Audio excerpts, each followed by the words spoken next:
Hi, I'm Katherine Fowler from the University of California in San Diego. I'm going to be talking today about rectal cancer imaging, with a specific focus on MRI. The outline for today's talk will focus on the MRI staging and imaging response assessment. But first, let's take a brief tour of what it means in principles of surgical oncology to remove all tumor. Really, that's the goal of every operation in oncologic surgery. That is to achieve an R0 resection, leaving no microscopic or macroscopic tumor behind. Secondarily, we aim for sphincter preservation or organ preservation whenever possible. The most common surgical procedure for rectal cancer is a total mesorectal excision, and you can see they remove the entire mesentery surrounding that rectum. And we're going to go over the anatomy associated with that because it's very important for the initial staging. It's also important to recognize cases which are unresectable, and that will be primarily those that involve the pelvic sidewall, such as the muscles and bony structures and vessels that cannot be sacrificed. If you have other organ involvement, like the uterus or prostate. And we also want to be able to identify patients who would benefit from neoadjuvant therapy. In general, with regards to T-stage, these will be patients who are T3 or greater, those with positive nodes, and those who have a threatened CRM or circumferential resection margin. Patients that don't fit in either of those two categories tend to be considered primarily resectable, and these are going to be patients who are T1 or T2 stage. So how do we go about acquiring the MR images? What's really important are the multiplanar T2 weighted images. These should be acquired in at least 3 planes. We're looking for nice orthogonal axial images, so you want to go kind of perpendicular to the long axis of the rectum, and that produces this nice image where you're looking down the barrel of the rectum and you can easily see the contours of the outer margin. We're also going to do a coronal image, and we want to do this basically through the anal canal, so we get a nice look at the anal canal and the sphincter complex. And the sagittal images are also very important for identifying the tumor relationship with the peritoneal reflection, as we'll talk about later. Diffusion-weighted imaging is also required. We're looking for higher B values on the order of greater than 800. With regards to 3T or 1.5T, both are acceptable. We generally use a phased array coil, although we do prefer 3T when available. So these are some questions that often arise. Do we require an endorectal coil? Is there an enema preparation? And do we need intravenous contrast? The answer to all of those, according to the latest guidelines, is no.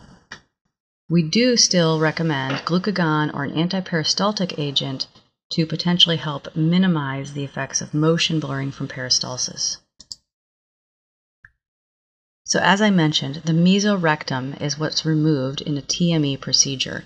And importantly, the outer boundaries of the mesorectum are called the mesorectal fascia. So it's this thin black line that surrounds the mesentery of the rectum circumferentially.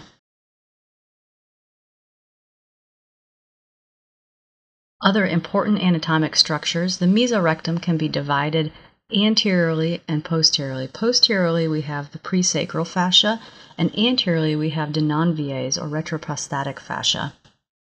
Another important point to make is the peritoneal reflection. That's going to be basically your pelvic cul-de-sac. So when you have free fluid, it will accumulate here and distend the peritoneal reflection. Here you can see it's kind of an angular margin where de non-vies fascia comes up and meets with the peritoneum. The peritoneal reflection is a very important anatomic structure, and that is because tumors arising above the reflection are going to be treated more like colon cancer with radical procedures. Those arising below the reflection are extraperitoneal and do have a higher rate of local recurrence, especially if they're near the sphincter complex. Let's take a look at the sphincter complex in more detail. Here's a sagittal T2, and you can see our plane of acquisition right through that anal canal gives us a beautiful coronal view of these structures. And the important ones to point out are the pelvic floor, which is your levator ani muscle. The levator ani is going to be cinched into a funnel shape by the puborectalis muscle. and this is going to help contribute as well to the external anal sphincter. Between the external anal sphincter and the internal anal sphincter, which is basically just the muscle from the circular muscle layer of the rectal wall, you have what's called the intersphincteric space. That's highlighted here with an orange bar, and that's going to be a very important structure for identifying and staging involvement of the sphincteric complex. An important point here is that for tumors that arise below the puborectalis, the CRM is defined as the intersphincteric plane or the levator muscles. T-staging is one of the first things that we're going to be looking at with rectal cancer, and T-staging is basically a description of the transmural depth of involvement of tumor. So if tumor is involving only the submucosa, it's T1. If it extends into and invades the muscularis, but does not breach the outer wall, it's T2. And probably the most important classification, the T3 tumors, those are the tumors that extend beyond the outer muscle coat, and these are subdivided based on their depth of mesorectal fascial involvement. T4 will be invading other organs and the peritoneal reflection. So this is just a nice diagrammatic view of the T staging, and you can see again it just has to do with the transmural depth of invasion, marching forward from a T1 all the way to a T4. The normal rectal layers on MRI, the mucosa itself will appear dark, the submucosa tends to be sort of bright or intermediate gray, and then the outer muscle layers are dark. So here's just a schematic and a pictorial image demonstrating a T2 tumor.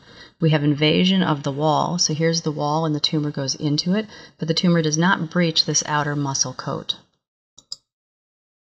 Here's an example of a T3 tumor. On this side of the rectum, you can see the dark outer wall. You see your submucosa, and then here you see that tumor extends beyond, and we've basically lost that nice, crisp delineation of the wall. So this is a T3 tumor. It's important to know when you're measuring the depth of mesorectal invasion, we're going to estimate where the wall was or should be, and then we're going to measure that depth perpendicular to it. T4 will invade other organs or structures, and here's an example of a tumor involving the peritoneal reflection. This would be a T4A. Here's a tumor that's involving the pelvic sidewall. Here's a large mucinous tumor that's clearly invading other structures. A very, very important prognostic point to make on MRI is that of extramural vascular invasion.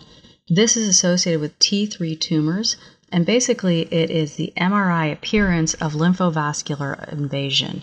So you get these tubular excrescences of tumor that extend from the wall, and you can imagine that these are filling somewhat tortuous lymphatic or vascular channels. This has been shown to be linked prognostically to liver metastases and overall worse outcomes. So I've mentioned a couple times the circumferential resection margin, or the CRM. The CRM, again, is going to be the mesorectal fascia for the tumors above the puborectalis, and below the puborectalis, it's basically going to be the sphincter complex and the levators. The distance of the tumor to the mesorectal fascia is important because we want to predict tumors that are going to have positive margins. Recall again, we talked about the need or the desire for an R0 resection. Tumor deposits that involve the margin will lead to a positive margin. And we consider the margin to be involved if tumor extends to within less than 1 millimeter on MRI. MRI, it turns out, is fairly accurate for assessment of the CRM and provides better interreader agreement than T-stage for MR. So here's just an example. We have a tumor that's extending out. We're going to measure the distance to that CRM, but in this case, the distance is going to be 0 because we have a nodal deposit that's involving the CRM. So it doesn't have to be direct continuation of this tumor. It can also be involved by nodal deposits. So I mentioned a little bit that staging of low rectal tumors tends to be different than those arising above the level of the puborectalis. So the staging systems tend not to be sufficient when we're lower because of the funnel shape. The traditional CRM measurements fail, and we have to take into account other factors when we're talking about the circumferential resection margin. So let's take a look at that now. Here's just one classification that we can use, and basically if you don't want to remember these stages, that's okay. I think what's important here is to remember what each one represents.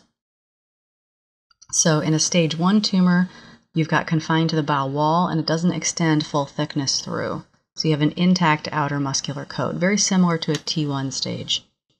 T2, you're going to have tumor replacing the muscle coat but not extending into that intersphincteric plane that we talked about. The intersphincteric plane, as you recall, is that space or potential space between the external and internal sphincters. With a stage 3, tumor is going to invade that intersphincteric plane or extend to within 1 millimeter of the levator muscle. That's basically meaning that you've got a positive CRM. Stage 4 is that you've got external anal sphincter and involvement of the levators, plus minus adjacent organs. So here are just a couple of examples. Here's an example of a stage 2 where you've got this intermediate gray tumor signal extending all the way out to the muscle wall, but not through it and not into the intersphincteric plane. Here's an example where you've got this tumor that does extend into the intersphincteric plane. So here's your internal sphincter, external sphincter, and you can see there's tumor occupying the space between them. Stage 4, we can see we've got obvious transgression of tumor beyond and probably involving pretty much, here's your right puborectalis, so the left puborectalis is basically gone. Nodal stage becomes somewhat tricky. It's nice to know that the TME, in fact, removes en bloc the mesorectum, and this can take care of N1 disease burden. Patients with N2, that is greater than 4 nodes, usually have additional features such as T3 with fairly extensive mesorectal involvement. These patients tend to have a worse prognosis and generally need neoadjuvant chemoradiation.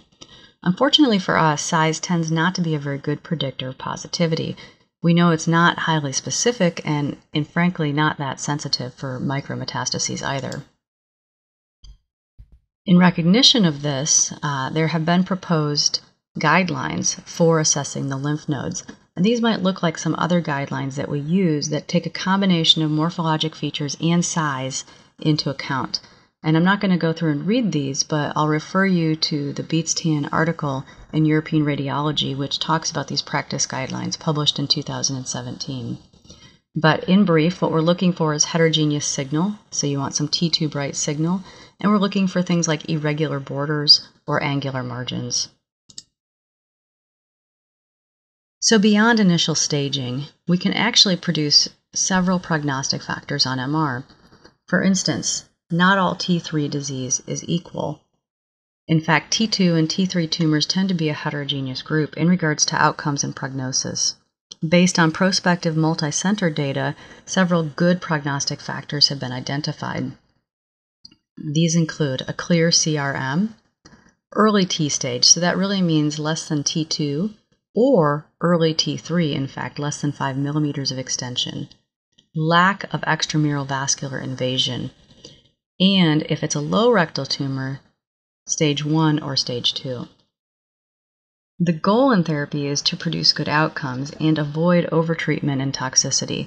So in some of these patients with good prognostic factors, they may actually be able to avoid neoadjuvant therapy altogether. Another thing that deserves mention is that tumors with lower ADC, so that means the tumors that restrict diffusion more, tend to have a higher response rate. So this may seem counterintuitive. Most other tumors in the body, when they restrict diffusion to a greater extent, are higher grade. In the case of rectal cancer, this likely has to do with the fact that mucinous tumors tend to be very ADC bright because of T2 shine through, and mucinous tumors tend to have a worse outcome and prognosis than non-mucinous tumors. When we see this kind of T2 hyperintensity, these are mucinous tumors, and it's important to make note of this in your reports. Speaking of reports, a structured report is, in fact, essential. If you're in doubt about the stage, it's very useful to provide detailed anatomic information to allow the clinicians to make informed decisions. Here's an example of a structured report produced by this paper. Now, I'm not saying that we all have to use this report, but we do all need to make some comments about whether a tumor is mucinous. We really need to give the location with regards to the anal junction and the anal verge. A T stage must be provided. Some information about sphincteric involvement. And of course, the mesorectal fascia, or CRM, must be commented upon. Lymph nodes and tumor deposits involving the CRM also should be noted. And as I mentioned, extramural vascular invasion is a very important prognostic factor and needs to be mentioned as well. So in summary, location is everything when it comes to rectal tumors. Low tumors, those that are threatening the sphincter complex, tend to be worse prognosis than those that arise higher. CRM, the circumferential resection margin, which often refers to the mesorectal fascia, involvement is very essential to note because this is your resection margin and we're going for an R0 resection. MRI information, in fact, dictates management in these patients. The T stage and nodal status can help to determine if a patient requires neoadjuvant therapy or not. And finally, structure reporting are essential in these tumors. We need to give all of this information so that the patients can be managed appropriately. Now I'd like to take a moment to talk about response assessment. We mentioned earlier that many patients require neoadjuvant chemoradiation. And so when they come back after neoadjuvant chemoradiation, we really have to assess to what degree, if any, they have responded to treatment. The main objectives of treatment response are going to be determining whether the CRM, circumferential resection margin, is clear of residual tumor. Have they in fact been downstaged? We're also going to give prognostic information, maybe an MRI tumor regression grade or some subjective assessment of how much response there has been. And finally, a very interesting aspect of response assessment is that of predicting complete pathological response. This potentially allows for non-operative management and watchful waiting. What does this mean? Basically, it means that in about 20% of patients, all the tumor is gone following neoadjuvant therapy. These patients can in fact be managed safely without operation and potentially avoid morbidity. We'll talk more about that later. So what are the features of response? The main features that are important to recognize are going to be T2 signal changes. We're looking for conversion of this heterogeneous intermediate gray tumoral signal to dark T2 fibrotic signal. We also are looking for volumetric assessment. Perhaps we're not going to actually produce volumes, but we want to have some sense of how much the tumor has shrunk.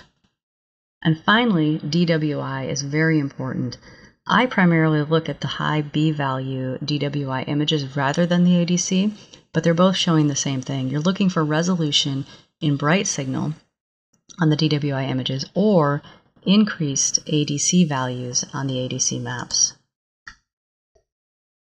So here's just an example, CRM involved with tumor versus radiation changes. You can see here's your tumor initially.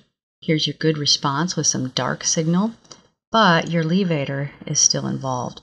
So this is important to note, and sometimes we cannot tell the difference between fibrosis and residual tumor. Here's another example. This patient has a tumor here with a positive margin. After therapy, it becomes very dark. So we'll mention this, and in fact, this case went on to resection, and on pathology, there was minimal residual tumor, and in fact, all of this tissue that we see anteriorly was just fibrotic tissue.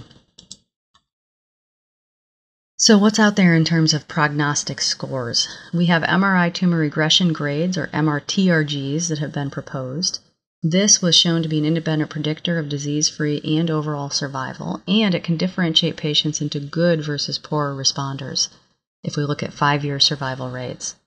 So what does this look like? If we look at our TRG categories of 1 or 2, 3, 4, and 5, basically we're showing primarily change in T2. So with a 1 or 2, you've got predominance of fibrosis, that's that dark signal, with minimal or no residual tumoral signal. With 4, you've got predominance of tumor and minimal fibrosis. 5 is basically unchanged, and 3 tends to be somewhere in the middle. So even though this provides sort of an objective response criterion, the application of this is still somewhat subjective. Here's another example case. This is a patient who had bright signal here on the high B-value DWI. You could see the tumor here. Following treatment, this tumor has become very dark, pretty much replaced entirely with dark T2 signal, and we've got no residual signal on the B800. So this is actually a very good response. Is this a complete pathologic response? I'm not entirely sure. We still need more evidence to support these criteria. So just like in the pre-treatment setting, we really need to have a structured approach to the post-treatment imaging following neoadjuvant therapy. And again, this is from that same paper, and they provide these examples of structured reports. So what does it mean to do watchful waiting?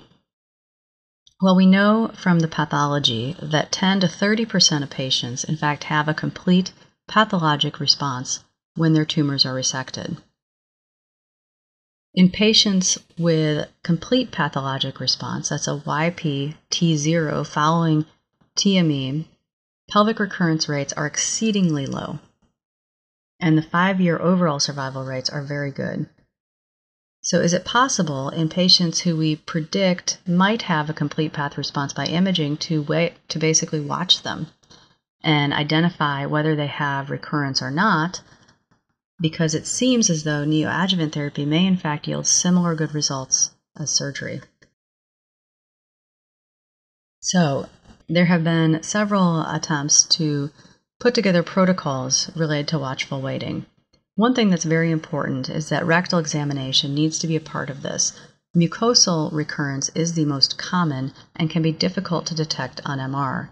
So you're looking for mucosal recurrence with endoscopy. So what is the role of MRI in non-operative management? Basically, we can provide some prognostication about whether the patient will have a good response. We can show changes following treatment that may predict complete pathologic response. And we can try to convert these into an objective tumor regression grade so that we can compare data across multiple sites. This, however, should be noted as an evolving area of research. It's possible that in the future, multimodal imaging, such as PET-MR, may become useful in these cases. Non-operative management is defined by close surveillance, an MRI acquired every 3 months for approximately 2 years, although that remains somewhat controversial, digital rectal examination, and likely combined with some endoscopic approach. As I mentioned, tumor recurrence tends to be endoluminal predominantly, and biopsy is usually needed to confirm. These patients may be amenable to salvage therapy and/or resection. So here's just an example from one phase 2 randomized trial, and this is the criteria that they used for tumor response. And they had a category, it's very similar to the TRG that I showed you before, basically complete response, using a combination. Here they're using both T2 and diffusion-weighted imaging instead of just T2-weighted imaging.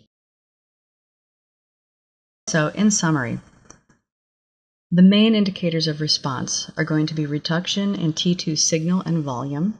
What we're looking for is replacement of that intermediate gray T2 signal with dark fibrous signal, reduction in high B value signal, and complete resolution of these features may in fact indicate complete response.